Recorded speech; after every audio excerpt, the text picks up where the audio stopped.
Je vais passer sur le gros sujet de la soirée. La symbiose et la symbiogénèse. Il va y avoir un peu de lecture et il va y avoir des loulous de la semaine en chaîne.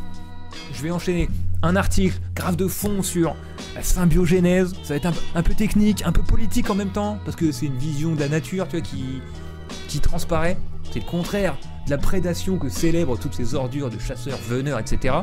La symbiose, la coopération des espèces pour le développement de la vie à l'infini. Et entre chaque article, on va se mettre un petit exemple de deux animaux, deux loulous, qui vivent en symbiose. Et il y en a pas mal, il y en a pas mal. Quand t'entends le discours des veneurs, des chasseurs, ils mettent en avant la prédation. La prédation, c'est beau, c'est bien, et c'est l'idéologie de notre classe sociale. Vous savez, nous, les aristos, le baron d'Eyers, vous savez, baron, le baron de la Jeunesse, le marquis de Vibray, le comte Fouché de Careil, le duc d'Estissac, le duc des petits sacs, comme on le connaît par chez nous. Nous, tout ce qu'on aime, c'est la prédation sociale. Et aussi, bon, alors voilà, on fait une petite démonstration de force sur la nature de temps en temps. La prédation naturelle. On a vu ça dans un livre, on s'est dit c'est bon, c'est notre concept, et ça justifie toute notre façon de vivre, toute notre façon de vie et toute notre façon de se comporter avec vous, les gueux. Et il y a un concept en face, donc je vais vous parler là, c'est celui de la symbiose. C'est l'inverse.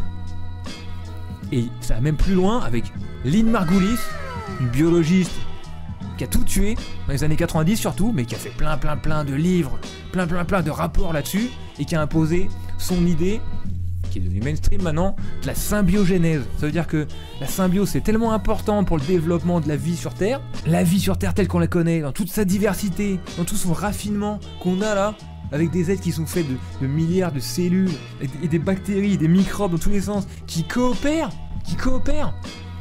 Ça vient de la symbiogénèse. Let's go, une mini vidéo qui présente ça. Qu'est-ce que la symbiose? C'est le cœur de la raison pour laquelle on n'est jamais seul. C'est qu'on est toujours accompagné d'organismes, et parmi eux, bien sûr, il y a des pathogènes. Tout le monde a été malade une fois. Ça veut dire qu'effectivement, très tôt dans l'histoire des sciences, on a reconnu que certains organismes pouvaient être des prédateurs, ou des parasites, ou des agents pathogènes. Mais ce qui a émergé un peu plus tard dans l'histoire des sciences, et qui fait le cœur justement de notre être jamais seul, c'est qu'un certain nombre des organismes qui nous entourent ont des relations avec nous qui sont des relations de coexistence et des relations mutuellement bénéfiques. Par exemple, comment une vache peut-elle digérer de l'herbe alors qu'elle n'a absolument pas l'équipement enzymatique, les moyens de digérer les composants majeurs de l'herbe qui sont la cellulose et la lignine? Eh bien, elle la mange parce que des petites bactéries, des petits protozoaires, des petits champignons qui vivent dans une énorme poche de son tube digestif, qu'on appelle le rumen, ont eux l'équipement pour attaquer cela, et la vache, elle va se nourrir de leurs déchets et en digérant quelques-uns. Elle les alimente et ils l'alimentent. Ce qu'on voit, c'est émerger comment les organismes vivent ensemble et sont réciproquement bénéfiques parce que chacun font le boulot qu'ils savent faire. En fait, c'est un travail d'équipe et qui profite aux deux. Et donc les vaches ont passé un cap encore supérieur. Regardons quelques instants une plante. Pourquoi ces plantes sont des engrais verts? C'est parce qu'elles sont capables de transformer l'azote atmosphérique en protéines. En fait, ce n'est pas elles qui le font. Ce sont des petites bactéries qui se trouvent au cœur de leur nodosité. Or, ces bactéries sont incapables de faire ça quand elles vivent seules dans le sol.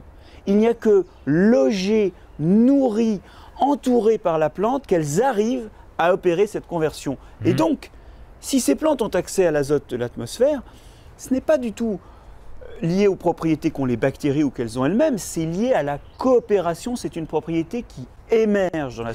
Et donc ce qui construit l'intérêt des symbioses qui nous unissent aux microbes, et ça a été tardivement décrit, mais Jamais Seul en montre des dizaines d'exemples, c'est l'ajout des propriétés des partenaires et les propriétés qui émergent dans leur interaction. Ouais, voilà, c'est ça.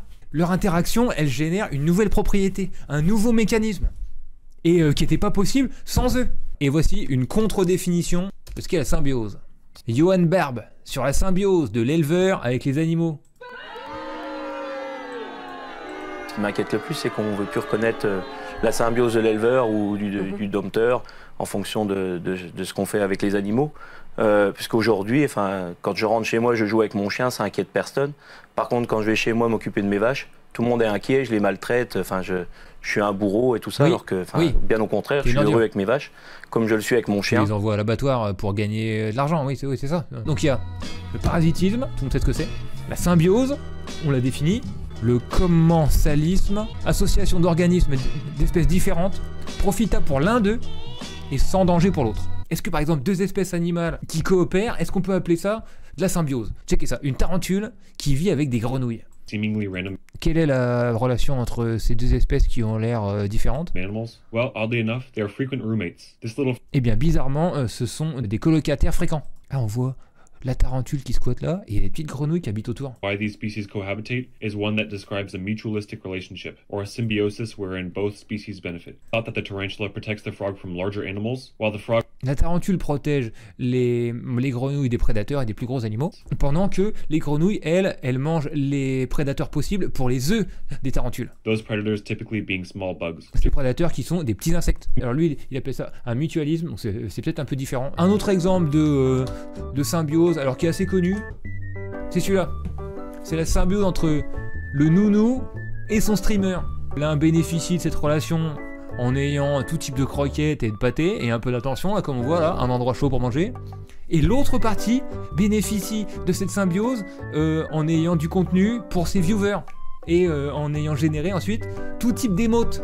On va commencer à se lire un petit article sur maintenant la symbiogénèse, le début du développement de la vie sur Terre grâce à la symbiose. What the fuck? Je vous présente d'abord le personnage de Lynn Margulis, qu'elle est connue pour présenter dans les années 60 sa théorie endosymbiotique qui propose que les cellules eucaryotes, on va voir ce que c'est, seraient les résultats d'une suite d'associations symbiotiques avec différents prokaryotes. Après avoir initialement considéré avec méfiance, la communauté scientifique a maintenant validé cette théorie, let's putain go. C'est quand même fou de retourner tout le game. Tout ce que l'humanité pense d'un truc, tu fais attendez les gars. On va lire un premier article. Alors, il n'y a pas beaucoup de sites qui racontent en profondeur cette théorie. Lesmatérialistes.com, je vais souvent là-dessus. Musique de lecture. Petit verre d'eau. Lynn Margulis, née en 38 et est morte en 2011 après avoir fait un AVC malheureusement, est une biologiste américaine qui a travaillé sur deux grandes théories, Gaïa et la symbiose. Dans le cadre de ces deux grandes théories, elle a étudié exclusivement les organismes microscopiques, donc c'est la meuf de l'infiniment petit. En 75, elle écrivait ainsi: tout ce qui est petit est digne d'être étudié.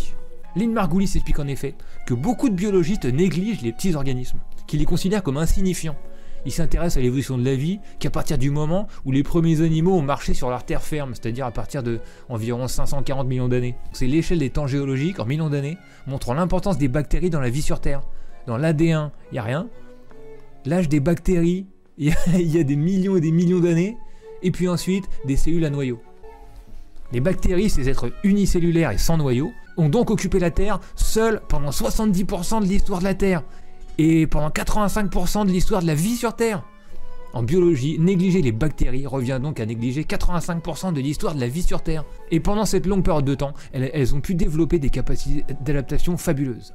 Lorsque les bactéries sont apparues, au tout début de l'Archéen, la deuxième grande période géologique, la planète Terre sortait tout juste de l'AD1 et de son atmosphère ardente. La surface de la Terre commençait à se refroidir et les premières roches ont commencé à se former. Puis, ah d'accord, il n'y avait même pas de roches avant, c'était de la lave en fusion tout le long quoi. Puis, la Terre se refroidissant toujours plus, des nuages ont rempli le ciel et des pluies torrentielles sont tombées, probablement pendant des milliers d'années, pour constituer les premiers océans. À cette époque se produisait également la grande éructation. De grandes quantités de vapeur d'eau, d'azote, d'argon, de néon et de gaz carbonique sont relâchés depuis l'intérieur de la Terre. Une nouvelle atmosphère était née, mais elle ne contenait toujours pas d'oxygène. C'est dans ce milieu que vont apparaître les premières bactéries. Dotées de molécules d'ARN et d'ADN, elles se nourrissaient, grandissaient sans cesse et se reproduisaient.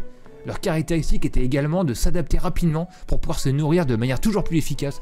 Une des premières grandes innovations des premières bactéries a été la fermentation. La fermentation permet, grâce au sucre présent dans l'environnement et sans oxygène, de produire de l'ATP, une molécule qui fournit de l'énergie nécessaire au fonctionnement du métabolisme de la bactérie. La fermentation a entraîné une modification de l'environnement, et donc les bactéries créent la photosynthèse pour survivre. Son acquisition débute par l'apprentissage de la production d'anneaux de porphyrine.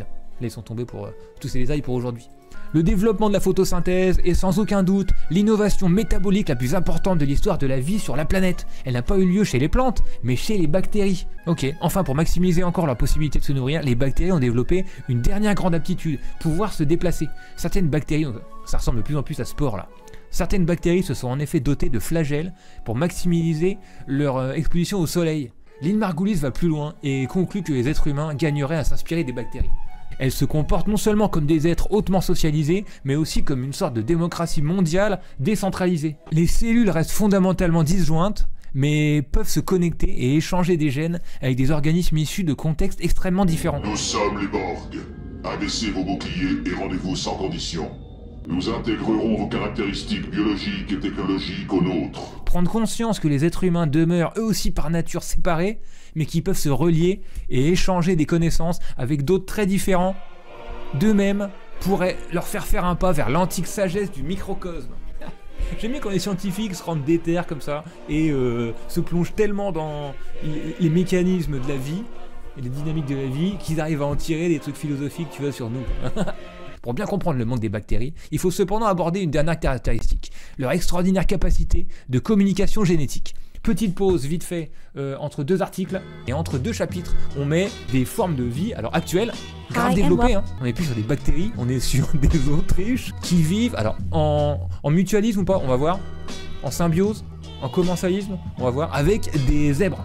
Avez-vous remarqué ce phénomène? Il n'est pas inhabituel de croiser des autruches et des zèbres cohabiter dans la nature, le monde sauvage. Alors pourquoi ces deux espèces restent souvent ensemble dans la nature? Les autruches ont une vision d'enfer 10 sur 10 et peuvent repérer des prédateurs très loin.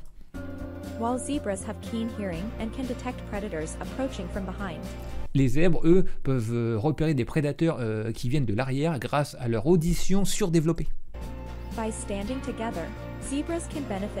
En restant ensemble, ils peuvent profiter l'un de l'autre.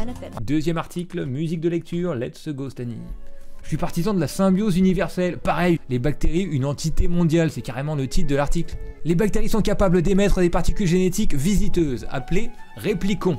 Les réplicons se déplacent de bactérie en bactérie grâce aux échanges sexuels bactériens. Ainsi, si une bactérie apprend une nouvelle aptitude, en réponse à un environnement particulièrement exigeant, elle sera capable de la transmettre rapidement à d'autres bactéries proches.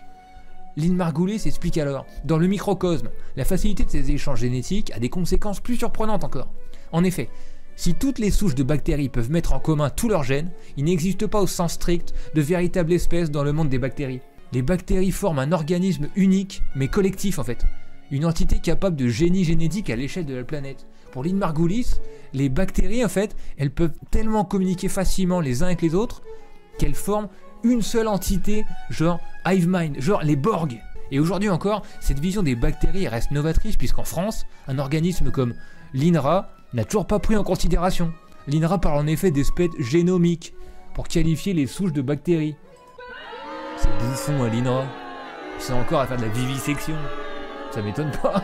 Le CNRS ne fait pas mieux, puisqu'il emploie le terme d'espèce sans autre qualificatif, et que les bactéries ne sont étudiées que sous une optique utilitariste. Étude des bactéries de l'intestin pour la santé de l'être humain, ou étude des bactéries des sols pour l'évaluation de la qualité de l'environnement.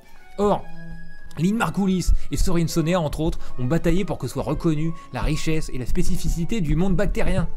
Ils ont même revendiqué que les tapis de bactéries soient protégés pour eux-mêmes comme des sanctuaires scientifiques. Voici le résumé d'un des articles de Lynn Margulis à ce sujet. Certaines roches, âgées d'approximativement 3500 millions d'années et représentant les fossiles connus les plus vieux, sont considérées comme les descendantes de tapis microbiens et comme contenant des fossiles de micro-organismes.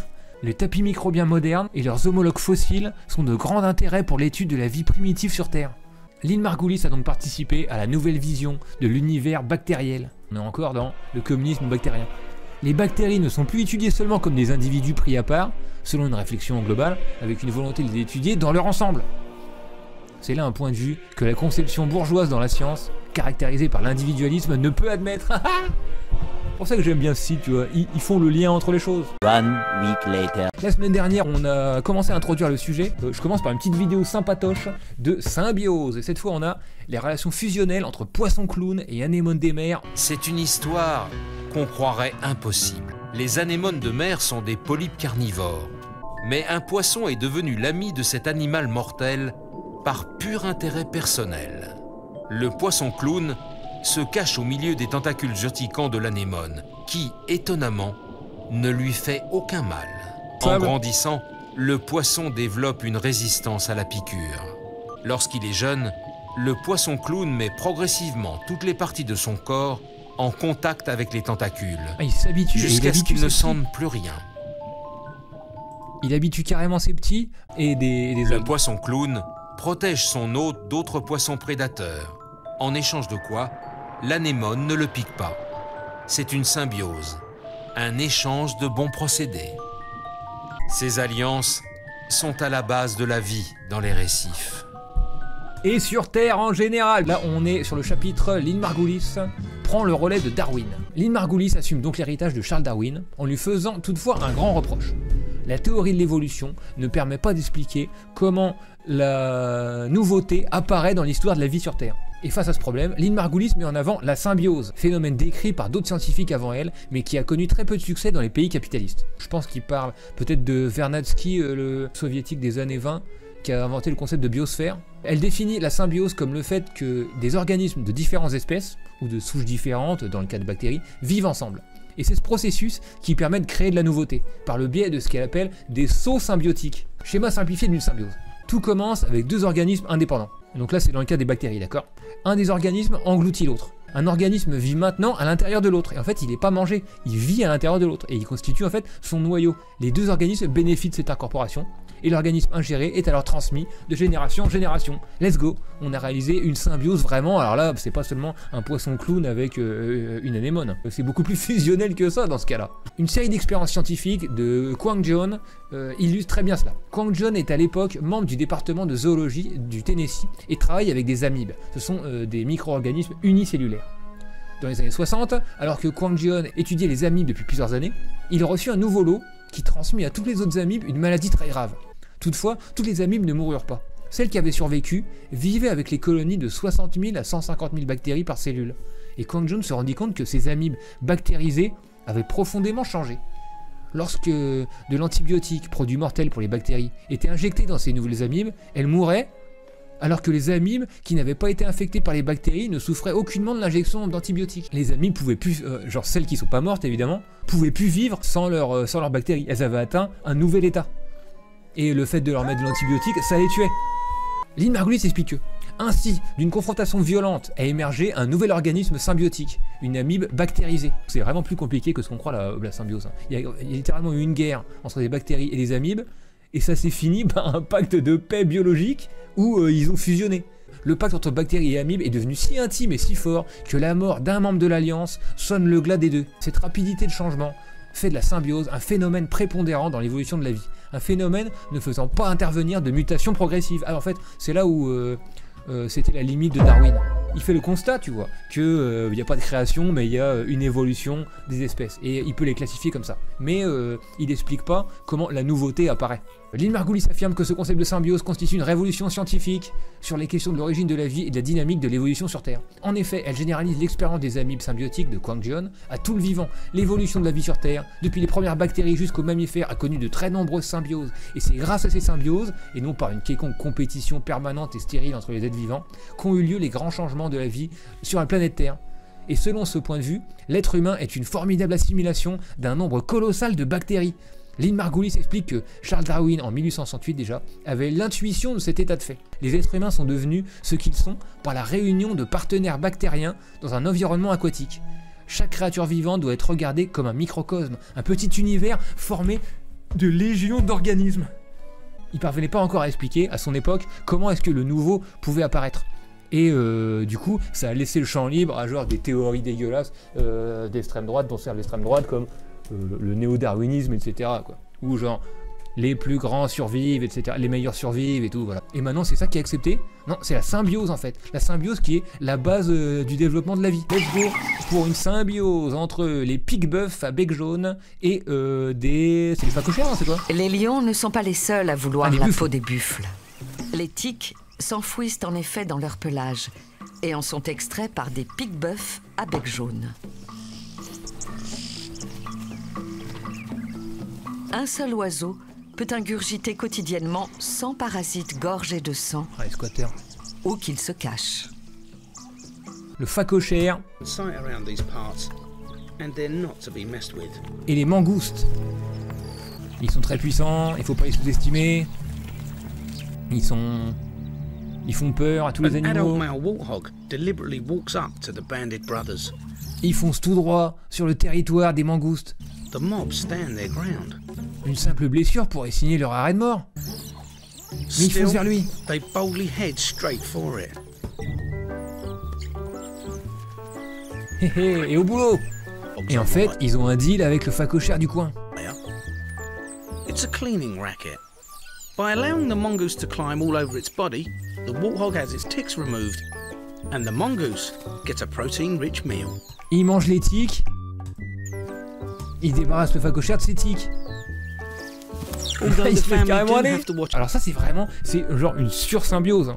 Parce que c'est pas aussi fusionnel que les symbioses de bactéries dont on parle là, mais en fait, c'est des êtres qui sont composés de tas de bactéries et qui fonctionnent en symbiose, donc des super individus composés de mini-individus, et eux-mêmes, tous ces super individus, ils fonctionnent en symbiose les uns avec les autres. C'est un processus de fou, non? Dernier article, et on finit l'émission. Planète symbiotique et biosphère. Lynn Margulis affirme: il est clair que toutes les espèces qui ont évolué ont coévolué. Ce n'est probablement pas une coïncidence si les premiers mammifères, pondeurs d'œufs au sang chaud et petits marsupiaux datent presque exactement de la même période que les premières fleurs et s'ils se sont développés il y a environ 125 millions d'années. Et les champignons ont, semble-t-il, coévolué avec les plantes lors de leur migration vers la Terre. Ça fait que Lynn Margulis décrit la planète Terre comme un réseau d'écosystèmes. Elle ajoute que la vie est un phénomène à l'échelle de la planète et que la planète est vivante depuis au moins 3 milliards d'années. Cette façon de voir les êtres vivants comme toujours en interaction, et même dont l'existence est parallèle à l'évolution de la planète Terre, n'est pas sans rappeler les conceptions de Vladimir Vernadsky. Lynn Margulis parle d'ailleurs de ce minéralogiste russe dans plusieurs de ses derniers ouvrages. Il a tout fait pour considérer la vie comme une partie d'autres processus physiques et utiliser invariablement le gérondif vivant, pour souligner le fait que la vie était moins une chose qu'un événement, un processus. On retrouve ici la même démarche que Lynn Margulis a adoptée tout au long de sa carrière, en microbiologie, son domaine de prédilection comme on l'a vu là, à savoir que vouloir séparer les choses et les phénomènes est une aberration scientifique. Poussant cette réflexion jusqu'à son terme, Lynn Margulis insiste sur la place de l'être humain. Let's go, c'est ça qu'on veut lire. Elle aborde notamment le sujet de la noosphère, ce concept développé par Vernadsky comme la couche pensante de la matière organisée se développant et changeant la surface de la Terre, associée aux êtres humains et à la technologie. Ça comprend la technologie humaine et la culture comme faisant partie de la nature. L'être humain est bien une partie de la biosphère, puisqu'il ne constitue finalement qu'une synthèse formée de nombreuses bactéries. Lynn Margulis a donc bâti une théorie de planète symbiotique, tout à fait en accord avec les conceptions de Vernadsky, selon laquelle toutes les formes de matière, dont la vie, sont reliées en interaction, évoluant vers toujours plus de complexité, dans un processus continuel apportant la nouveauté par bond. J'adore ces trucs. J'espère en avoir beaucoup plus comme ça à vous présenter.